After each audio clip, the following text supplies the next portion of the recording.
Excellent. Welcome, everybody, to the Tuesday, April 28th, 2020 Ashland Board of Health meeting.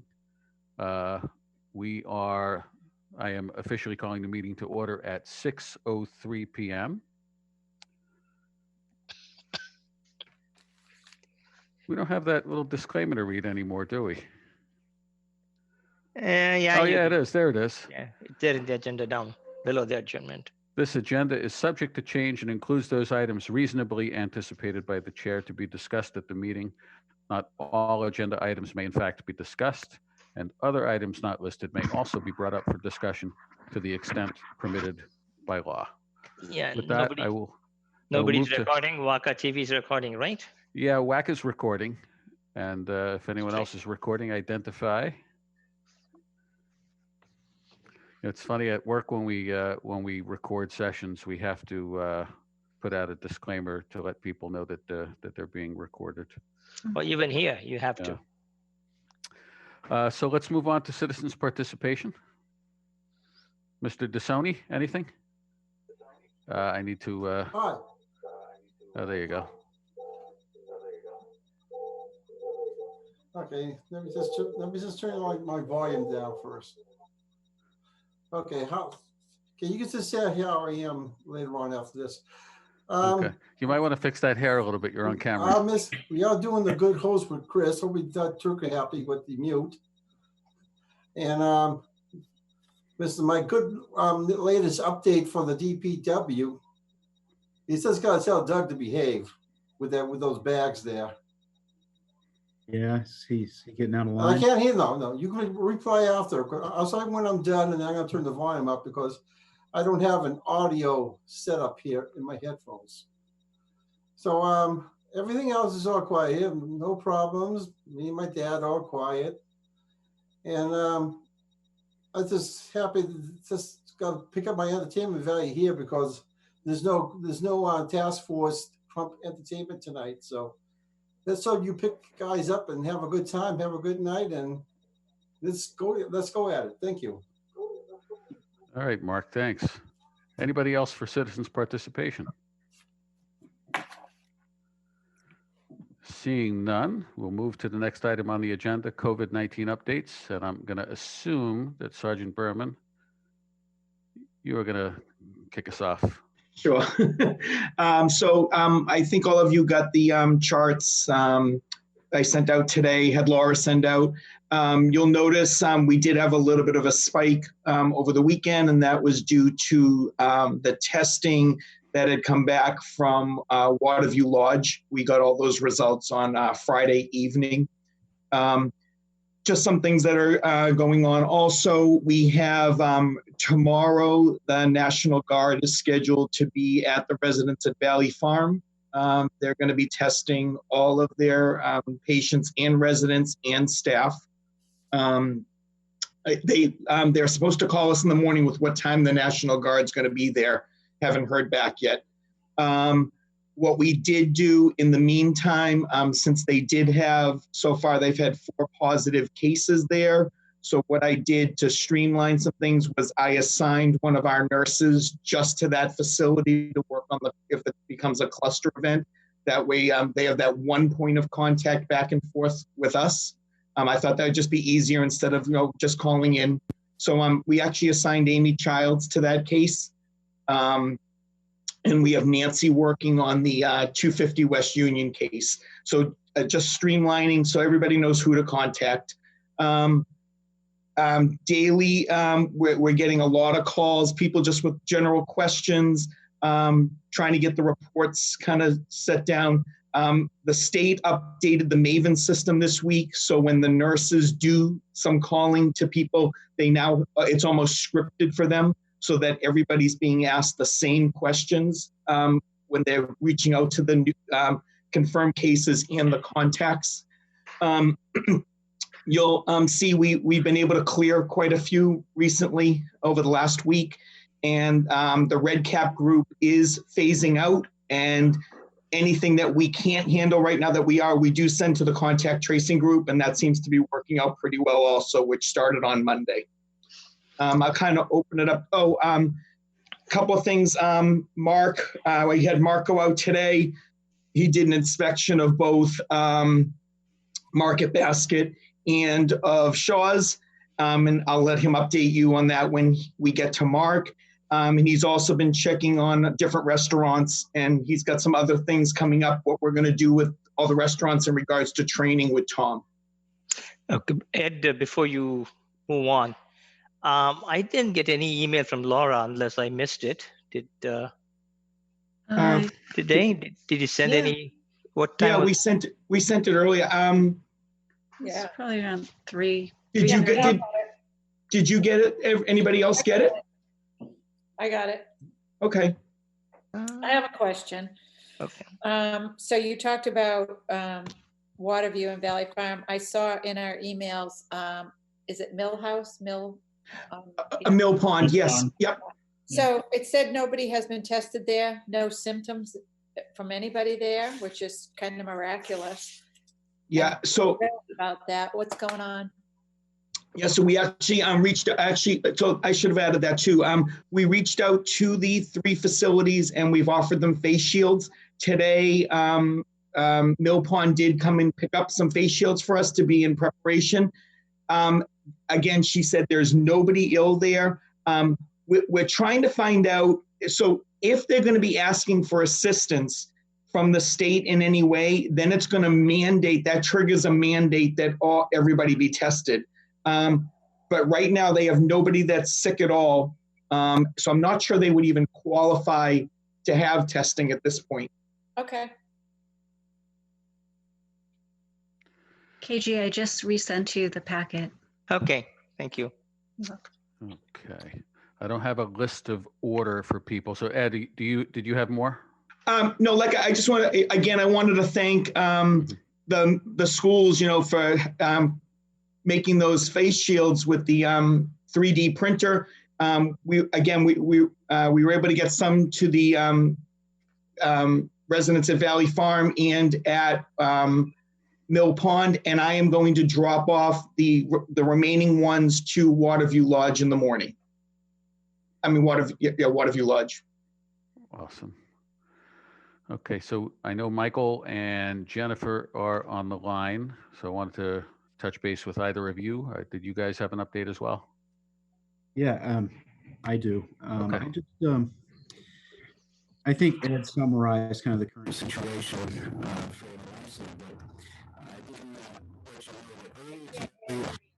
Can you still not hear me? We got you good now. Yeah. Okay, now's good. Mm-hmm. Yeah. So we had a call earlier today with Waterview Lodge and their management team, which consisted of their owner and their nursing manager. Is that, Ed? Is that what Kissimmee is? Okay. Just because we had some concerns with some of the information that we had been receiving from them versus some other places. We've been reached out to by some family members with some concerns. So we tried to get on the same page with everything.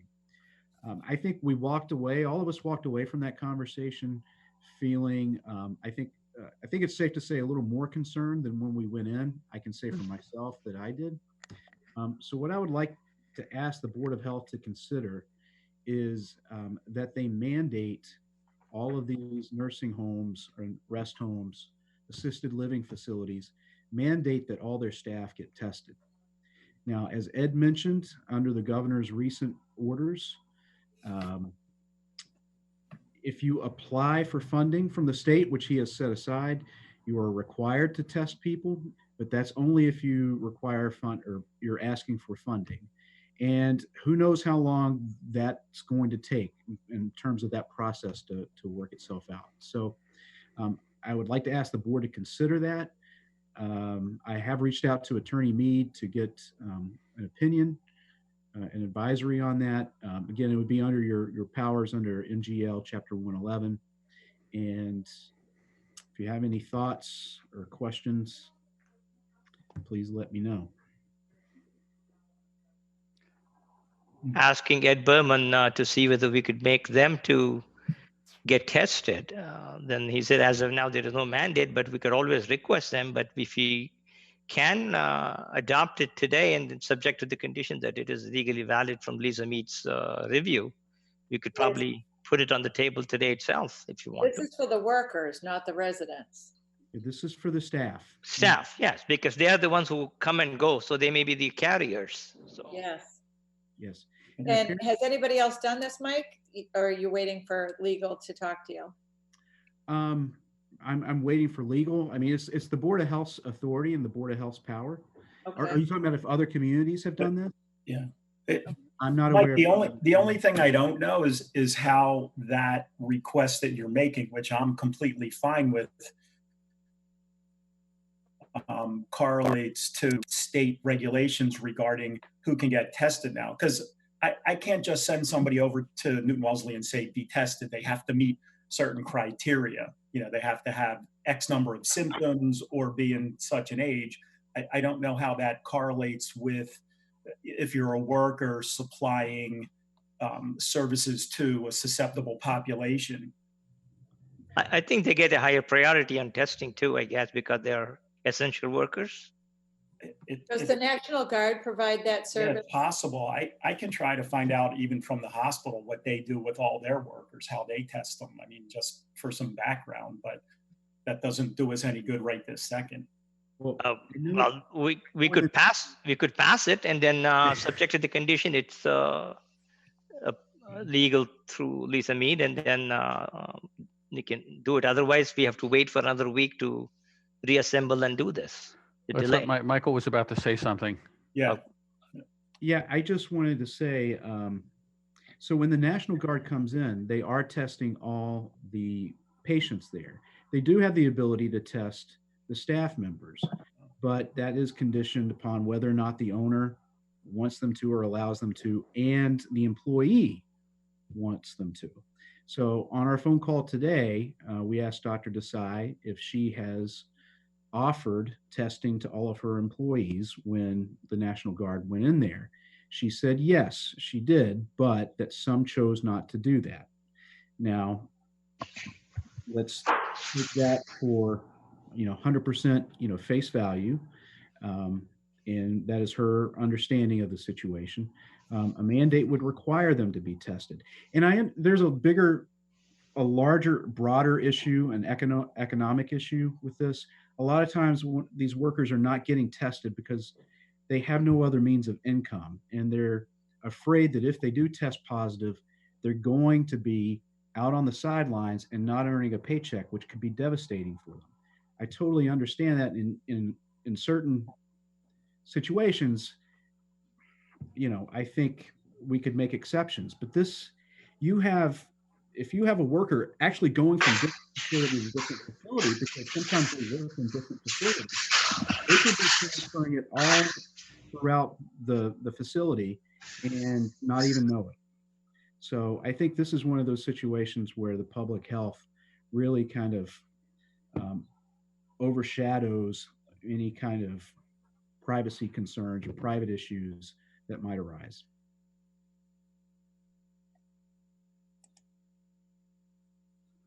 Okay, I see mouths moving. I muted everybody because there was some background noise, so just unmute your microphones. Now I'm okay. Yeah. Yeah, I agree with Michael. I agree with him too. The reason is that we don't want people to be walking around and then infecting others with virus. I understand they have their economic issues, but the larger part is more valid than a smaller part here. So we need to take care of that. Am I not understanding how the unemployment works? If you're working and you have COVID-related illness, you are eligible for the unemployment? Yes, I think so. So that is my understanding, although it seems to change every week or so. What the rules of the game are, not just with unemployment, but with I understand the economical aspect of it, the financial aspect of it, but I think life is more important. So this is the population that we're talking about is very vulnerable. And I think that we need to protect them in any way, shape, or form that we are legally allowed to. And One thing, Judy, too, is when I spoke with the director at residents at Valley Farm, when the National Guard, she has already reached out to the National Guard, and when they come to test their residents tomorrow, she has told all of her staff that they will be tested. She's already told her staff that. Oh, good. Good for her. Okay. Just They've been, folks, they've been right on top of it. Well, that sounds like somebody who cares. Yeah. I understand, but if someone refuses it, will she allow them to come in and then work? I guess I have to wait till tomorrow after I talk to her. Yeah, folks, Diane joined us in the midst of this conversation, and as the chair, I think it's important that we just give her a brief update on what we were talking about. You with us, Diane? I'm with you. Okay. Yep. So Michael brought up a few minutes ago a suggestion that we as a board mandate employees of nursing homes, rest homes, and extended care facilities all be tested for COVID-19.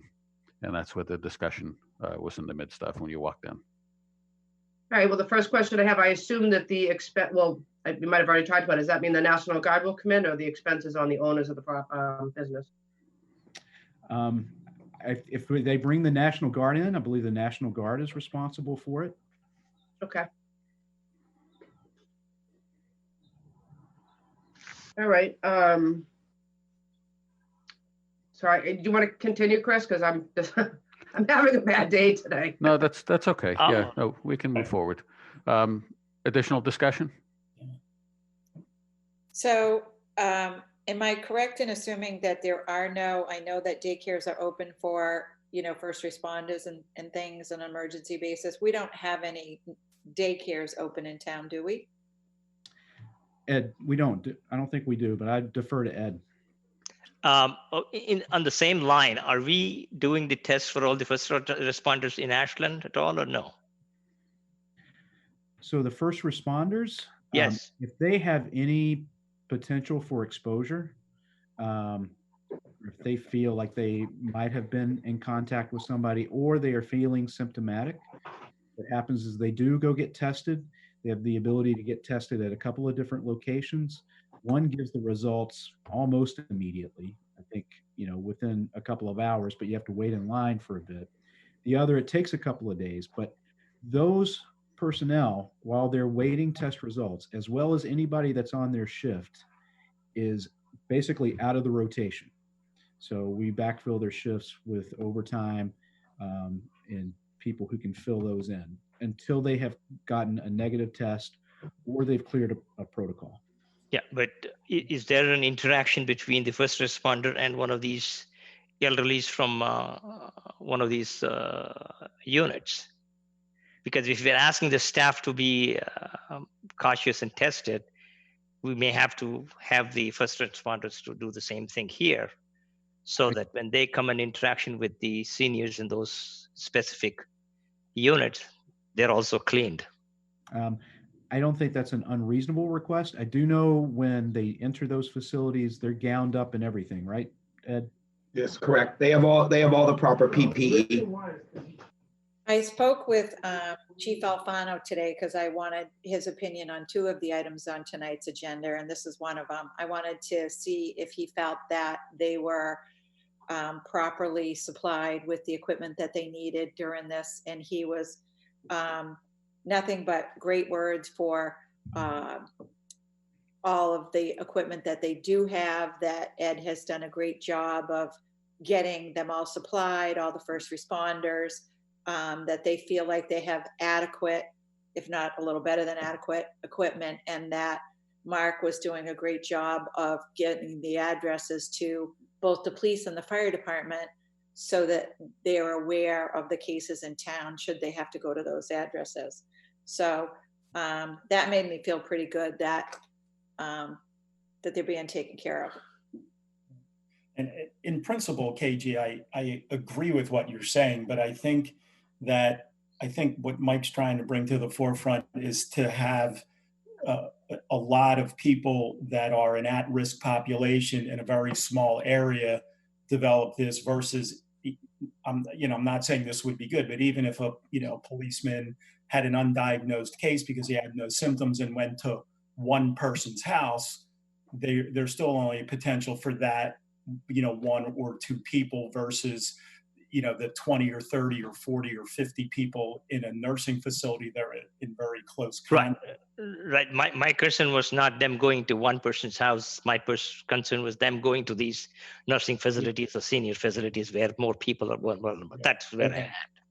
Or, so maybe if we're going to make that, make this motion, maybe we just add, to add any other first responders that may be, if we can put that stipulation on it, but still, if they're not symptomatic,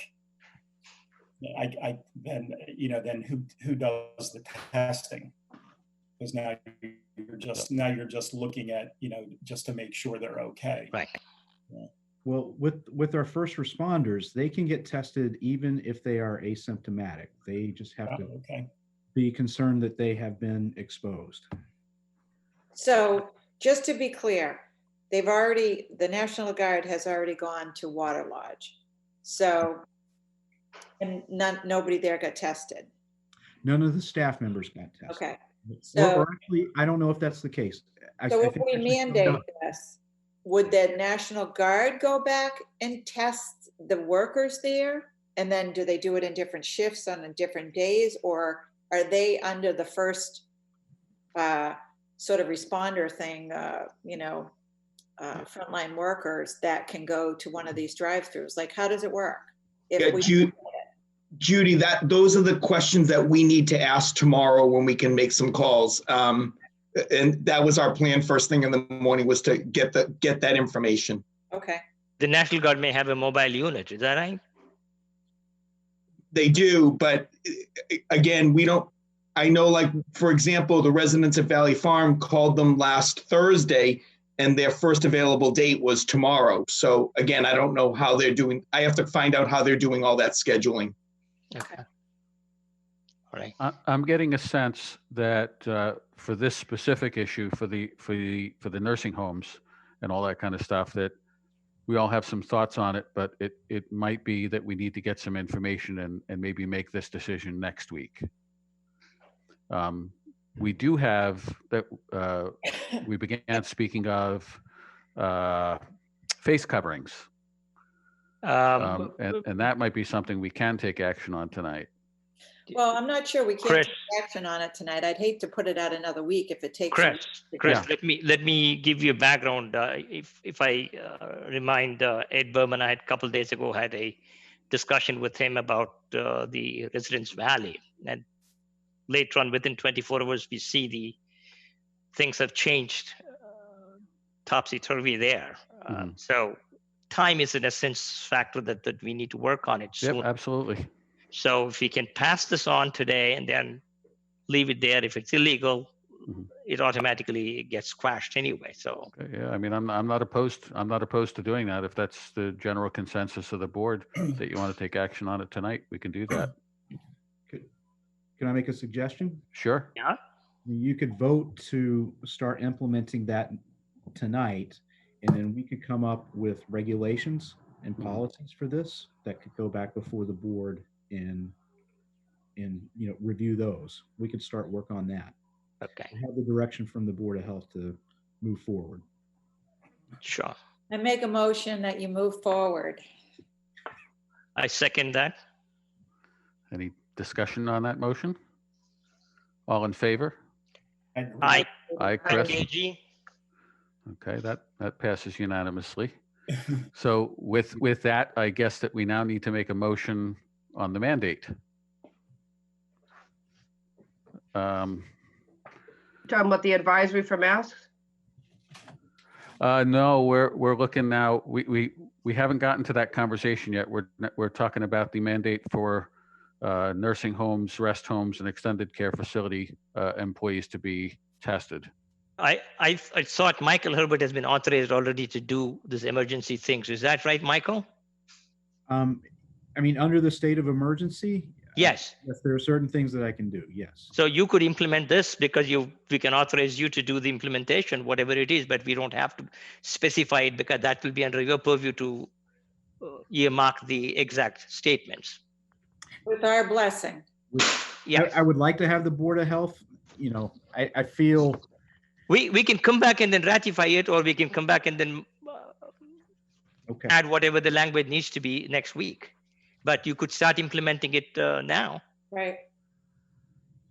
You already have But, this. I mean, if you're looking for the board's support, of course, I mean, we would support you on it. So if That's- that's what you would that's need right. to move forward. Correct. That's what we're saying, that move forward. okay.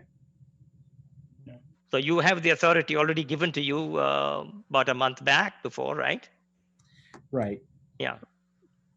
So you, Well, yeah, I mean, I think out of respect, he's coming to us before he makes a decision, KG. So, I mean, I understand, but we Right. need to know if we know to know the exact language from Lisa Mead, we have to wait for a week. right. So in the meantime, he can start doing the implementation, and then we can ratify the exact language next week. Sounds good. If we even have to wait, if there's any way he can just get it done without, Right. our That's I why think that's what KG is saying is what the authority that we gave Michael during the when we actually made it a declared an emergency. I think that would cover you, right, Michael? Yes. Okay. I like the wording that Chris used. Would that be adequate for you, Mike? Do you like that just at least presumptively for right now? Just repeat what that was? Yeah, Chris, can you say that potential motion again? I wish I knew. I don't remember saying. No, you just read, that we would mandate workers in nursing homes, rest homes. Oh, okay. So it would be, I move that we mandate all employees of nursing homes, rest homes, and extended care home facilities in town require all employees to be tested for COVID-19. With the senior population in there, right? Well, it's all of those facilities. Okay. All the employees but of all you those know- facilities. Is that good for you, Mike? If we That works. That works for me. I'll second that. Okay. Any discussion? None. All in favor? Aye, Hi, KG. Chris. Hi, Diane. That passes unanimously. Excellent. You're welcome, Michael. Yeah, you're welcome. And whatever else you need to do. All right. Yeah. Do we want to, Jen, did you have anything you wanted to add to the conversation, or were you just, No, I think it's pretty much covered. okay, I want to make sure that Thank you. you got your say. So do we want to start talking about face coverings now? Sure, why Yeah. not?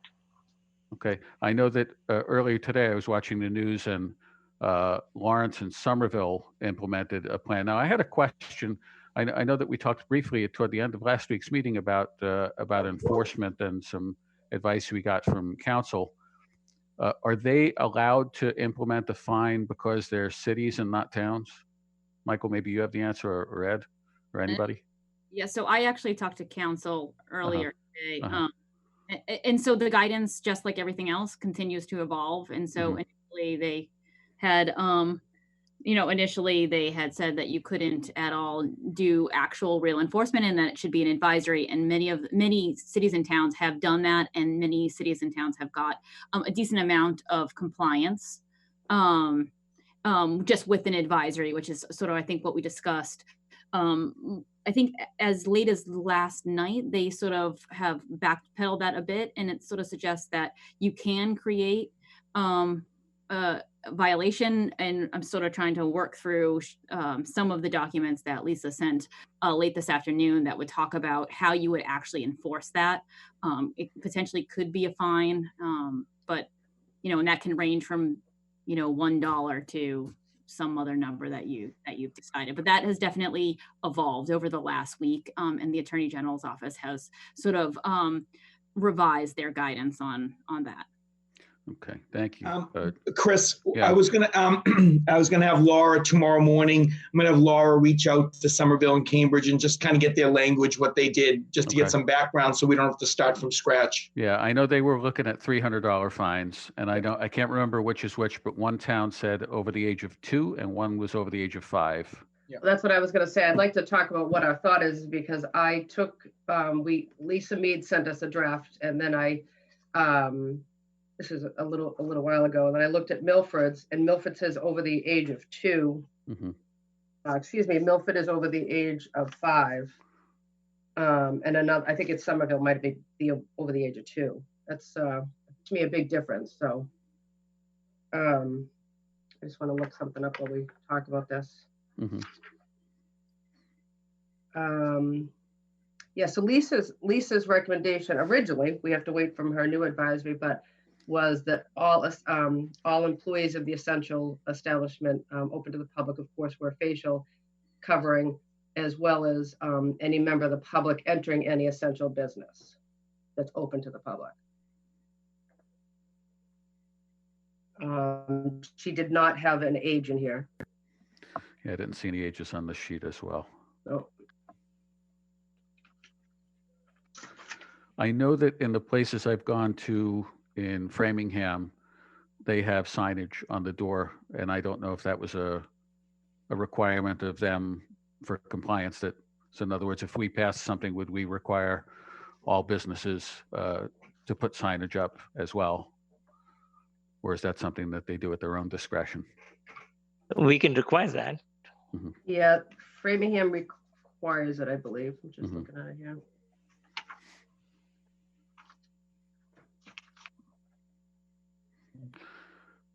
You know, so we have a couple of members. We have Mr. DeSoni. I see Preston Crow is on the line, and there's a few other folks from town. I'd be interested, if it's okay with everybody, to maybe get some public feedback as to what their thoughts on that are.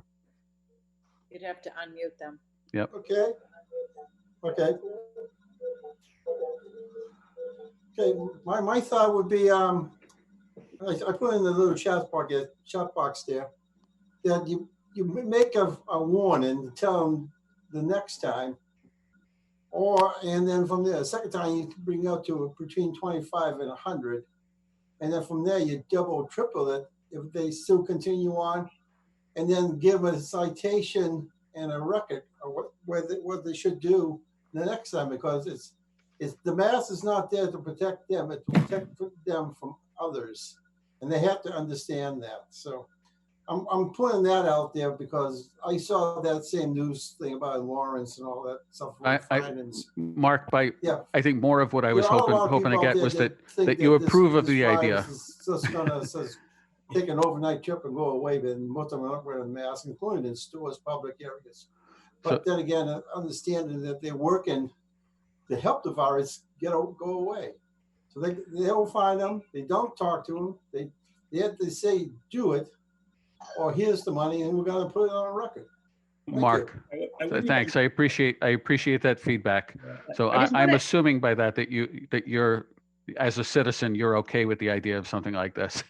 If I can just add something too, some of the regulations also include exemptions. So it'd be interesting to see how Lisa puts this together for exemptions for people who, have difficulty wearing the mask. So consider that as well.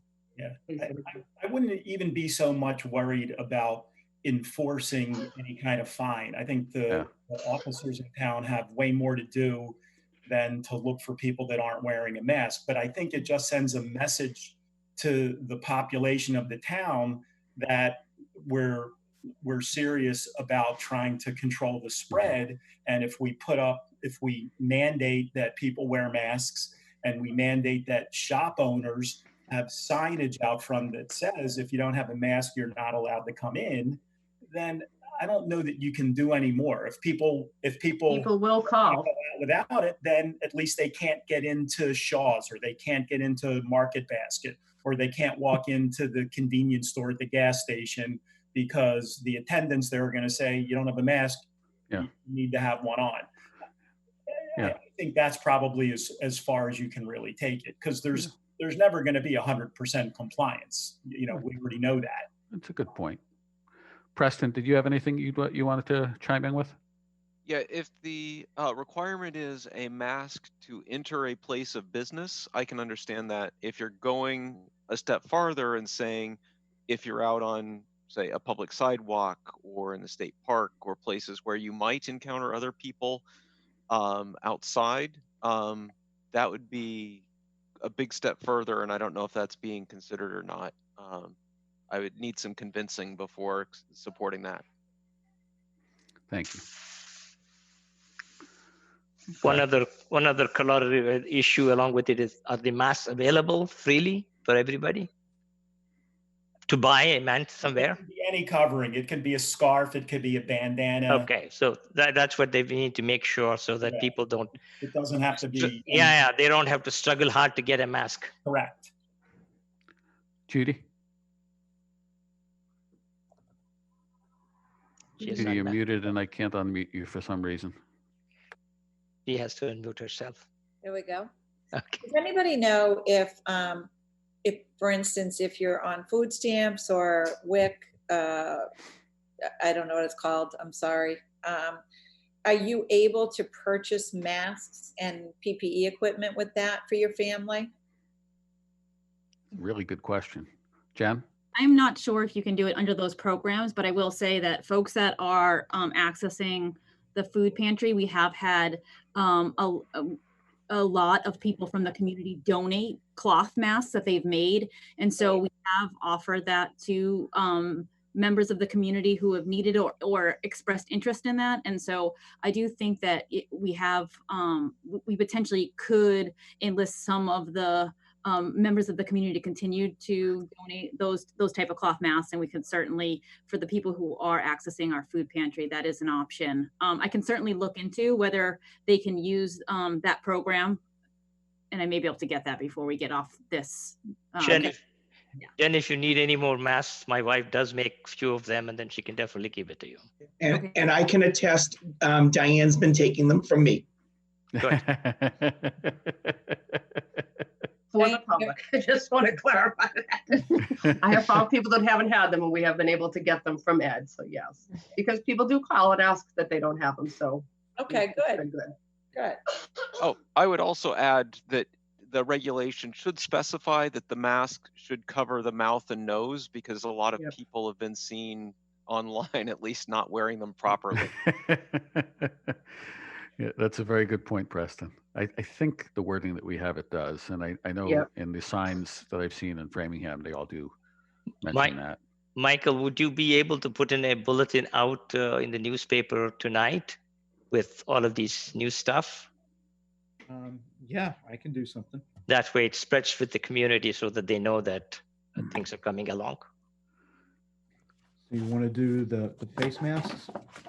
Yeah. So, as the discussion seems to be winding down on that, one of the things that came from that discussion that I see is that there are a couple of pieces of information we're waiting on. So are we able to take some course of action tonight, pending that information, or are we waiting? We can. Next time we gather. So did everybody see the declaration that Lisa sent out? Yes. Okay. So we should work off of that document if we're going to modify anything. Mm-hmm. Okay. That's where I'd, we'll go with this if we're going to make any. It does not, Preston's point, it does not say you have to wear a mask if you're, let's say, walking or in, I'll say, a public park or public walkway. It just talks about any essential business, but just defined by the governor. I'm sure we have it there. We're looking at it, but yeah, it says gatherings in all public areas, including but not limited to. So actually it does say parks. I apologize.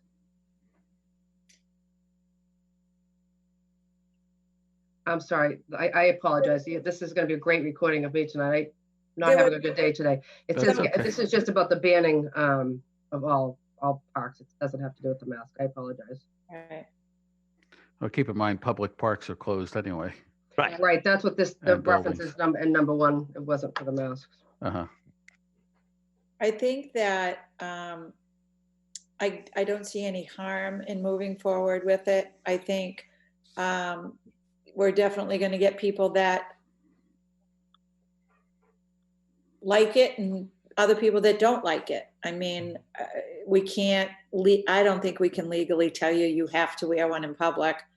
But people in private businesses could keep you out if that was part of their store policy, is my understanding. Right. My question to the chief today on this item was how, as a police officer, people going in masks into the liquor stores. Do you see a potential increase in crime? And it's just uncharted territory, you know. He didn't see it one way or the other. But it was an interesting conversation. But even like we did for Michael, I mean, we, you know, obviously gave him a consensus of the board. I mean, we could put out an advisory and actually make a strong statement advising the public to wear them. And it's, I would say it's what the governor's would have. So we don't have to put any finding if we choose to, but we could just make it just an advisory to the public. So as an advisory, would we advise stores to put up the notice? Are we like mandating that they do, or we're just advising them that they should? Putting up signs requiring people to wear masks entering? Yeah. Yeah. Well, that's not part of an advisory. A mandate would be, correct? Right. And plus, our declaration doesn't address specifics on signage and the size. I do believe, I believe it's Milford actually tells them. Yes, Milford actually tells them what size sign has to be posted. We could make this into two separate items. One for the shops. Just tell them that you cannot admit anybody without a mask. That's it. I don't think we can do that. Why can't? Because it's their private store. They have to make it part of their policy, and they have to do it for everybody, right, Jennifer? Yeah. Yeah. So, I mean, just two things that I just want to offer. Just looking through some of the updated information that Lisa had sent. And one of the things I think, so there's two items I think would address these issues, not necessarily the signage, but I think you could add that. So one could just be all employees of essential businesses open to the public shall wear face coverings over their mouth and nose provided by their employers, which you guys can talk about, during all hours of operation. Food and goods delivery personnel are considered employees and shall wear these face coverings upon delivering goods and food and goods to customers if a person-to-person exchange happens. And then it would say all members of the general public entering or exiting a residential or commercial building complex of greater than one unit must wear a face covering over his or her nose and mouth while in a common area or communal spaces of these buildings. So you're not required to wear them in your space, like your own space, but if you're in any public spaces, you're asking people in those buildings to wear it, a face covering over your mouth and your nose. I think if you have something that talks about the essential businesses, you may be able to then say you're asking those essential businesses to post this advisory at their door. And so people are aware of it. So I still think you may be able to do it as an advisory. You're just asking them to post that advisory at their door so they don't have to have that conversation if somebody tries to walk in without a covering. You're trying to communicate before they open that door. Those, by the way, were items 2 and 3 on the sheet that Diane sent. I'd rather mandate it. Because I think if you leave it up to people, then you're not being, you know, it's a public health emergency that's an issue right now. I don't want to wait another week to implement it. I think it's too important. How many more people are going to get sick in a week? Right. It's not only that number of people, but they probably will further down cascade it somebody else too. So that's a problem. Well, that's what I mean. We don't want to have a multiplicative factor here. You just want to reduce it as much as possible, less than one. Oh yeah, you can do a mandate. My question is, can we mandate it without hearing from council, or can we just advise and then wait to hear from council? No, I think you can mandate it. We can mandate it? We can mandate it and delegate the authority to Michael Herbert anyway. We know that. All right, I vote to mandate it. We ahead, would Diane. just move Lisa's declaration. Is that? Yeah. Sure. That's fine. But Jen, were you gonna say something?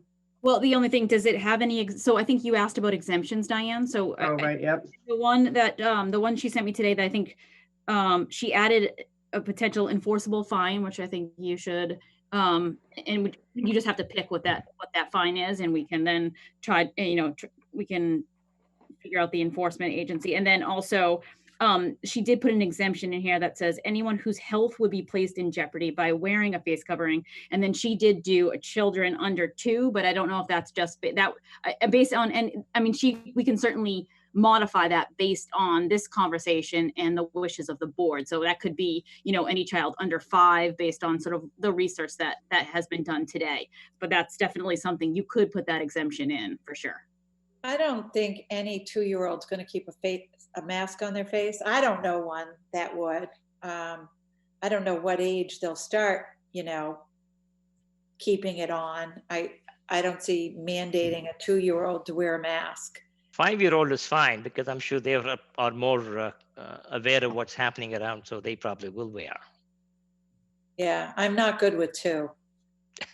I'm not good with 2 either. I would also suggest, the inclusion of wording for a fine. We don't have to actually, charge the fine or anything like that, but having the wording in the mandate kind of makes someone reading it think twice maybe about not putting it on. I'm going to make an assumption this would be considered a non-criminal disposition violation. So the minimum fine, well, it's a warning, which we already have the schedule. It's a warning. Mark, correct me please if I'm wrong. A warning, 100, 200, and 300. So we already have adopted that fee schedule. So I'm assuming this would be adopted under those type of parameters. But please, if I'm wrong, somebody. So the worst thing that can happen is really you go to a store or you go to a restaurant to pick up your takeout, and they don't let you in because you don't have a mask on. Right. Right. The area where we're talking about getting a fine. Well, the store, if they let you in, shame on them. But as far as like, if you're at, where would you get a fine? Give me an example. If somebody catches enforcing officers, the police. Like, give me an example. If Mark is on an inspection and then he finds that somebody else is not wearing and they are there, he could cite them. Okay, a store employee, you mean? Store employee or the store owner. So does that fall under what the rules and regulations are right now for restaurants, or does that fall under this mask thing? Like, aren't all restaurant employees that deal with the public supposed to be wearing masks right now? So the advisory, the declaration that Lisa put out, it does specifically list about the employees wearing them. So okay. Fine would be for any part of this declaration.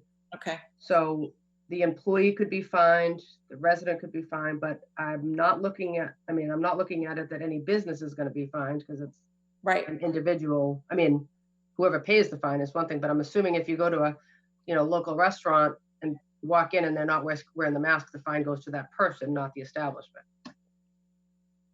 Right? Well, if they're in charge of their employees and they mandate that they wear masks, right? They have to regulate it and they have to inspect it. And they have to. So let's play out the scenario. So who would the fine go to, the employee or the establishment? If I may, just a point of order. Tom Curran's trying to get into the meeting, whoever the host is. Oh, I see. Yep. There you go. Thank you, Chris. Yep.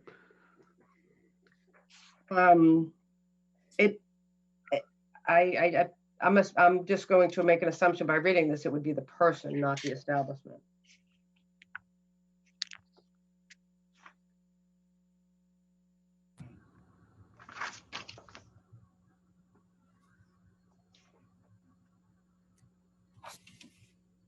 Now that Tom's in the meeting, he might be able to answer that question.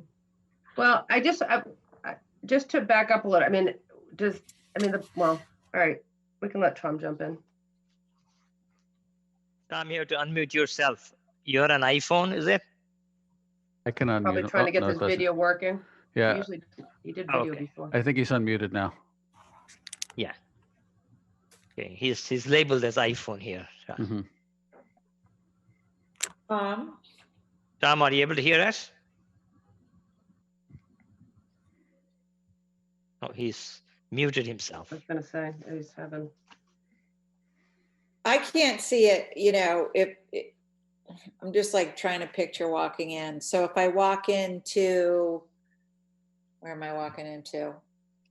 A convenience store, and the employee behind the counter isn't wearing a mask. You're going to find the employee, you're going to find the store that it's your mandate to make sure your employees wear masks. I don't see finding the employee, who probably won't be able to pay the fine.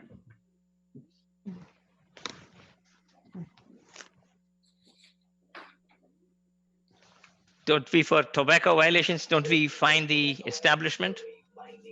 correct. That is correct, KG. The establishment handles the fines. So it should be in the same line. Well, we can get clarification on that. Okay. I mean, especially if we have some unanswered questions, I mean, we could get the answers tomorrow, and we could post another Zoom meeting just to take a vote on the declaration if we have, We can always amend it, isn't it? no, yep. Yeah, okay, so let's go ahead with what we have. If you have questions, you post it to Lisa and then have clarification done and then come back, and then maybe we can have a special meeting and then amend it. Okay, I would accept her declaration with the exemption that Jen read, which we can read it again. Sure. And then, at least it doesn't have an age in it. We could put in over the age of 5. I'd be okay with over the age of 5. That's fine with me too. So if that's the case, I move that the declaration be used and moved. I wrote this motion, KG, that. Sure, that- please go that ahead. May work. I don't know if it's, you guys all help me with it. I Sure. move that we implement the declaration of emergency order related to face coverings be implemented and distributed to the public pending approval of town council and effective no later than 48 hours after public release. Yes, I move that. With the exemption and adding over the age of 5. Right. So amended. Everybody okay with that? Sounds good to me. Awesome. Okay, somebody needs to second that. I second that. We have any discussion? All in favor? Aye, KG. Aye, Chris. Ron. That looks like it's unanimous. Okay. Is there anything else on the COVID-19 updates? I think Mark is supposed to give some related updates according to Ed Berman. Is that right, Ed? Yes, Mark, can you just give the grocery store and the restaurant updates and what you're doing with that?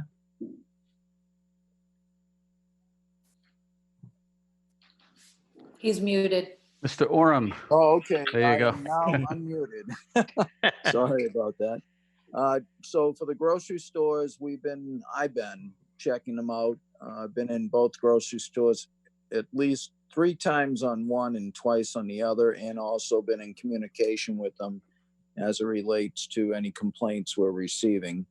And I did advise them as well, and that's mostly to do COVID-19 overview, sanitizing down the carts, having appropriate directions for going down the aisles as one ways in both stores, cleaning the registers, having the barriers between the registers and the public, as well as general management overview of ill employees, how to handle quarantines. And also through this process, I advise them that there could be hi Tom, there could be Hey, how you doing? Good. I'm going over my COVID inspections at the grocery stores. And I did advise them to everyone that they may be seeing a mask requirement. So they are aware of that. And so as we move forward, we can make sure they are advised of the approval by the board. Okay. And any update on the Pizza Bella? They were visited last Thursday. They did have to, there was no one in there dining, but I told them they needed to put their tables all in one spot. They put them in a corner. They put up a no dining sign to help out with the the situation. And Tom and I both advised them on procedures they need to take on hand washing and making sure people stay the 6 feet from each other in case more than one person walks in the store. So they had to put markings down on the floor. All right. Any idea about the CFMs still working in various vendors, or is that's not explored? Which are we talking about? Pizza Bella? Everybody, every other vendor who is now supplying food as a takeout area, do they have a certified food manager working still, or they have fired everybody? Yeah, I don't think most of the time the owners are the certified food managers. But it's better to check it on paper. Maybe send an email and have them Tom, if you want to chime in on that, we can definitely follow up on that. We talked about that the last time. We definitely will address that. I know that with Pizza Bella, one of the findings that Mark and I had in that circumstance was the certified person wasn't there, and the person that was there, Mark had me on speakerphone. We kind of did the inspection together. Couldn't really answer some of the questions that we had and the concerns. So we're asking them to have more certified folks added to be able to have someone there during the certified person's absence that can have active managerial control. We weren't confident that was happening there. So the same thing will be applied to everybody else. This was my concern. Sure. Yeah, go ahead. This was my concern 2 weeks ago, because because of the economic situation, they tend to fire, and the CFMs are the ones who are paid higher. So normally they probably take them out from the workforce. So we are having establishments which are catering food without certified food manager, and being there is dangerous. Well, my understanding that it's the one establishment you have, but you're not finding it with all establishments, correct? So we don't know yet. We don't know yet. We haven't found any. Well, that's why I wanted them to. Right, and that's something typically, KG, that we would encounter in routine sanitary inspections. That's on our checklist. We check that when we go in there. Given the current set of circumstances, I can't definitively say that I've been into every establishment and verified every single food manager, but I can say that anytime I conduct an inspection, that's one of the first things I ask them. But I will communicate that to them, that we need to make sure that those certified people are there during not only just one certificate on the wall, but several people, so that there's someone there during all hours of operation that can assume control of the situation. Right. I know that we've been, because we are not making physical inspection with them, so you may as well at least send an email to them to find out whether they still have their certified managers on roll. Right. Well, and maybe just sending out an email to the establishments, just asking them to let you know who's the CFMs that are on staff is just. Yeah, but they are per rules required to let us know if they fire an employee. That's what the change in the. They are, and they are required, but we can always remind them because they might have forgotten that. Right. And thankfully, thanks to KG, the application addendum that you developed, we've been able to actually get several folks certified in multiple restaurants, not just the one person, but several people, and that's a good thing. I can say for an example that comes to the top of my head is Ashland Ale House has multiple staff members certified. That's right. And that's just an example. And it's a good thing. We want more certified. We want more educated people in these restaurants, especially now, to be able to conduct the operations the way that we expect them to be. Sure. Let's not let the guard down. So let's keep it up so that we know what's going on. Good job. Correct. Well, I know Chris started the meeting and I keep jumping in, but do you want to talk about, Tom, the next discussion, we're going to talk about the fee for the retail food establishments? I know, Mark. Repeat that. So the next item on the agenda is to talk about the fee for the food retail permit for the existing food service establishments. I don't know if that's something Mark wants to segue, or you want to segue? Yeah, I can if you want, I can segue into that. No, before, let me jump in for 1 second. Sure. Sergeant Berman has worked very hard and has been wonderful with us here, but I don't want to keep him from his life if we don't need him anymore at this meeting for anything specific. I don't want him to feel obligated to stay. That would be great. Thanks. And like I said, please, everyone, if you have any, I do have some information I most likely will need to get to you guys tomorrow, but I will have Laura reach out to you once I have the additional information I need to get to you. Okay, and Ned, you've been involved with this situation too, because you've been in the emails. We were asked by Beth, considering that a few of our stores through the COVID-19 process would like to sell groceries. I think it's a great idea. I brought this to the agenda to just make sure we could do this through the COVID-19 period. I would ask that the fee be waived at least. It would be no different from if I owned a restaurant and wanted to be a caterer. There would be 2 permits required. In this case, I would ask that for anyone wishing to sell groceries at their takeout facility that they apply, but I would ask the board to consider waiving the fee based on the serious situation of people having trouble getting groceries. That'll be a temporary measure up until they come The back. emergency is over, we could do it, right? Yes, that's what I'm asking. I'm fine with it. Yeah. Thank Do you. you want to make a motion? That, Vote. yeah, I Sorry, move that the fees be waived for food retail food permit for the existing food establishments. This will also help you because it will distribute the people from the supermarkets to local. That way we don't congregate more in one place. That is correct, KG. Good point. I made the motion. Somebody needs to second it if they would like to. Second that. Any further discussion? Right, all in favor? Aye, KG. Aye, Chris. Diane. Aye. All right, does, In this regard, I just wanted to make sure, Mark or Tom, are you guys advising the food pantry of how to maintain the food stuff there? I've talked with Ed, as well as I've talked with various people, including Joanne, through management meetings we have. So they are getting a large delivery. They are working to make sure they have plenty of storage space. That's become the issue, is storage space. Right. That's what I was. KG, just so you know, what Mark's referring to is not a private donation. It's from a. Yes. I'll call it it's from a company. It's not. Right, I understand, Okay. but they have to So stock what- it there. They have to stock it in the food No. pantry area, but if the area is not enough, they may I not. know, be but I ready. wanted to tell you too, just because I have been up there, that they have recently, because having a little bit of downtime, gone through all of the food up there to make sure none of the food is expired. So Right. I know that they're rotating the stock. Sure. If they need more volunteers, let us know. Then we can have more volunteers to help them out. All right. Does anybody right. have anything else? No. I just, if I might add, for the grocery sales at restaurants, I have some guidance material that I could forward to the board.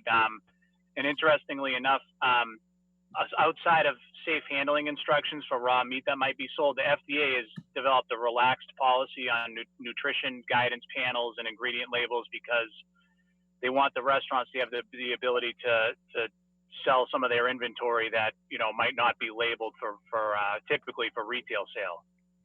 So it definitely offers a relief to them. And then I have other guidance recommendations that I can send over that have been using in other jurisdictions. And Tom, great leadway, if I may, to lead into the next situation related to our food establishments. Tom and I are working on a Zoom presentation for all our food vendors, and we can include the certified food manager requirement. We're planning to have all the guidelines related to COVID-19. Now we can also include the mask use. We're planning to have that ready within a week. All right. Mark, the only thing I would recommend on that Zoom presentation is that should be something that's recorded and made available to those people that can't. It's going to be like we did back in November when people lost power. It's going to be a requirement that they attend if they wish to have their permit. Right. But, if they can't attend because of one or the other reason, that you probably can record it and then send Oh, it. yes. Yeah. That's a great idea. Great idea. Now, what about, I know we talked, I guess it was last week, about having a Zoom meeting just with the board off camera, respectfully with WACA, off camera to give us guidance on maybe just going around and visiting some of the businesses just to, I'll call it an inspection, but to touch base and make sure everybody's. Who is going to give the guidance? I didn't know if that's what we talked about it last week. I thought we could have Mark and Tom do it. No, I think in order to keep it safe from any OML violations, these people can prepare a Zoom video and send it to us, or YouTube video and send it to us. No, this is for us to. Correct. That they can do an education thing for us and then send it to us rather than violating a open meeting law. No, we would post a meeting.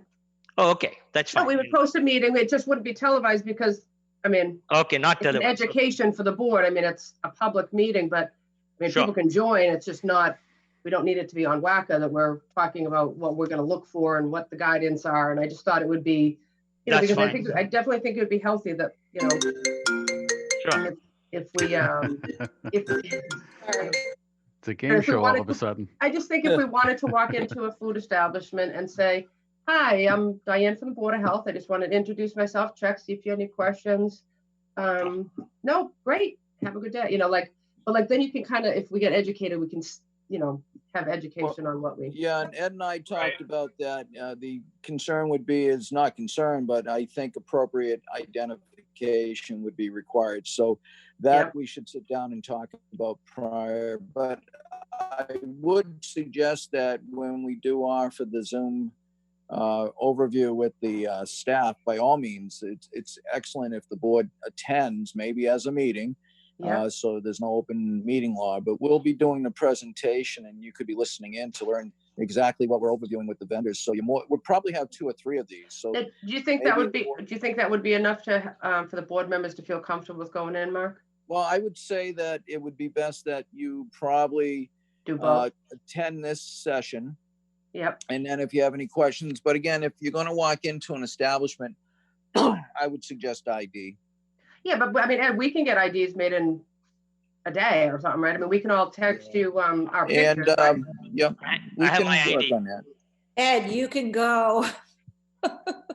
Ed What, to the establishments?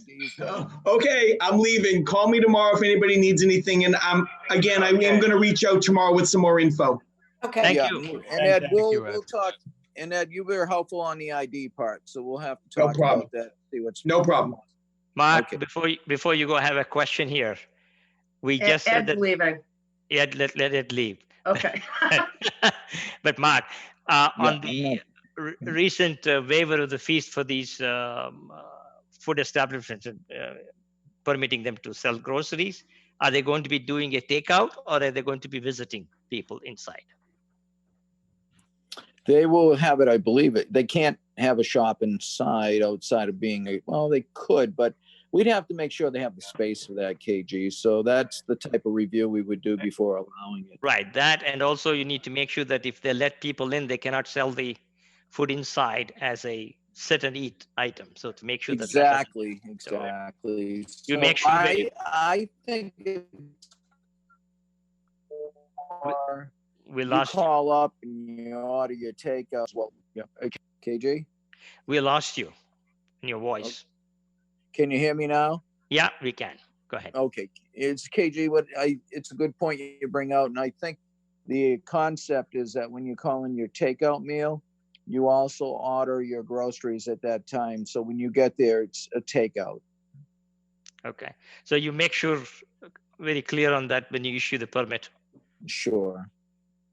All right. I was going to say Judy has to get off because she has a commitment. So if everybody's all set, we'll adjourn the meeting. I make a motion to adjourn it.